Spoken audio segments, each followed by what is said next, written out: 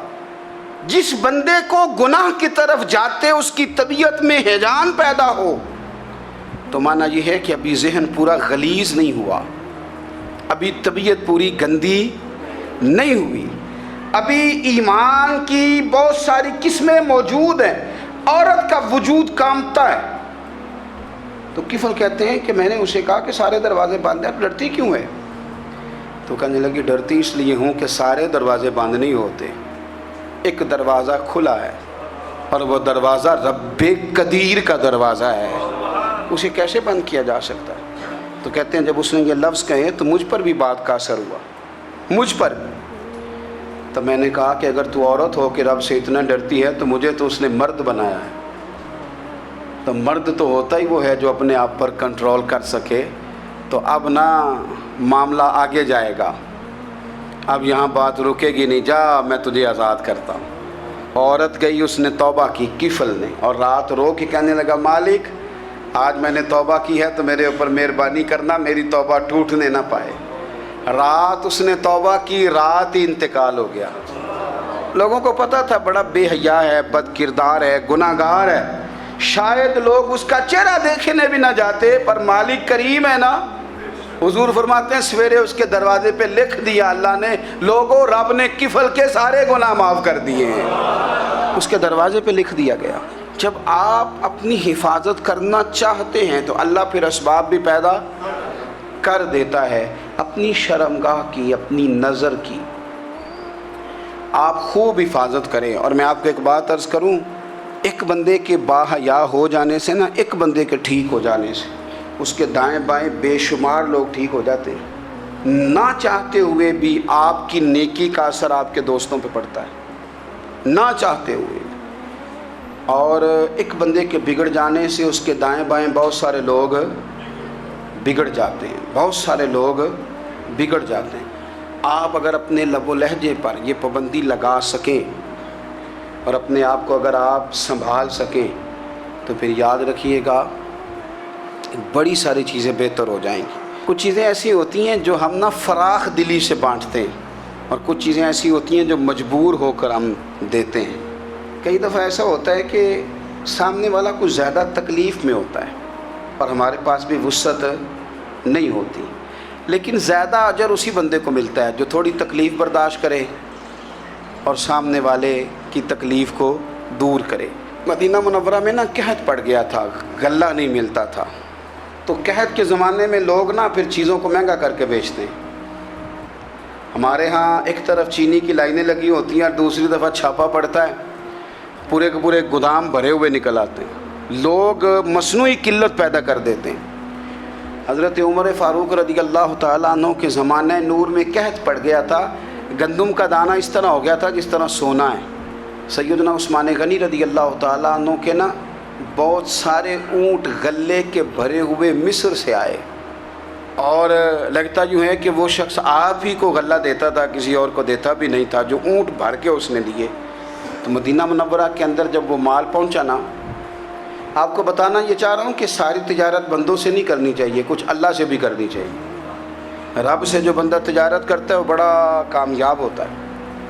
وہ غلے سے بھرے ہوئے اونٹ آپ کے پہنچ گئے تو تاجر آئے, انہوں نے آگے کہا عثمان ہم کھول کے نہیں دیکھتے کہ اندر مٹی ہے کہ سونا ہے, اور یہ بھی نہیں پوچھتے آپ نے کتنے کا خریدا ہے, آپ کی زبان پر اعتبار ہے. آپ نے جتنے کا مال لیا ہے نا ہم ڈبل دیتے ہیں, آپ ہمیں دے دیں. آپ فرمانے لگے نہیں مجھے زیادہ نفع ملتا ہے. انہوں نے کہا 2 گنا, فرمایا نہیں زیادہ ملتا ہے. کہا 3 گنا, فرمایا زیادہ ملتا ہے. وہ کہنے لگے اس سے زیادہ تو کوئی تاجر ہے ہی نہیں جو زیادہ دے. فرمایا بس مجھے ملتا ہے نا. کہا کتنا ملتا ہے؟ فرمانے لگے لگتا ہے کہ اگر وہ تاجر زیادہ کرم نوازی کرے تو 700 گنا تو دے گا ہی, اور باقی کریم ہے. انہوں نے کہا جی نہیں اتنا نہیں ہم دے سکتے, پھر آپ بیچ لیں. یہ بات ہی سمجھ میں نہیں آتی. لوگ چلے گئے تو حضرت عثمان غنی مال اٹھا کے مسجد کے دروازے پہ لے گئے. جا کے کہنے لگے اے عمر اعلان کر دیں جس غریب کو گندم کی ضرورت ہے, آسانی کے دور میں نہیں دقت کے دور میں, جب لوگوں کو مل نہیں رہی چیز, جس کو ضرورت ہے وہ آئے اور آ کے لے جائے۔ جب جناب عثمان غنی کے اس غلے کا اعلان ہوا تو تاجروں کو اب مسئلہ سمجھ میں آیا کہ یہ 700 گنا کو بندہ نہیں دے رہا، یہ رب کریم عطا فرما رہا ہے۔ میرے عزیز، کچھ سودے رب کے ساتھ بھی کریں۔ اگر کوئی بڑا ضرورت مند دروازے پہ آ جائے نا تو پھر اپنا نفع نقصان نہیں سوچنا، پھر تو رب کے ساتھ تجارت کرنی ہے۔ ضرورت مند کی ضرورت کا لحاظ کرنا، یہ نہ مسلمانوں کے ایک دوسرے کے قریب کرے گا۔ ہم کون ہوتے ہیں کسی کی حاجت پوری کرنے والے، ضرورت پوری کرنے والے؟ کرنے والا تو اللہ ہے۔ تو اگر رب ہمیں کبھی وسیلہ بنائے، ذریعہ بنائے، تو پھر ہمیں ذرا نا خوش دلی سے بننا چاہیے، ذوق اور شوق سے بڑھنا چاہیے، پھر ہمیں کمزور نہیں پڑنا چاہیے۔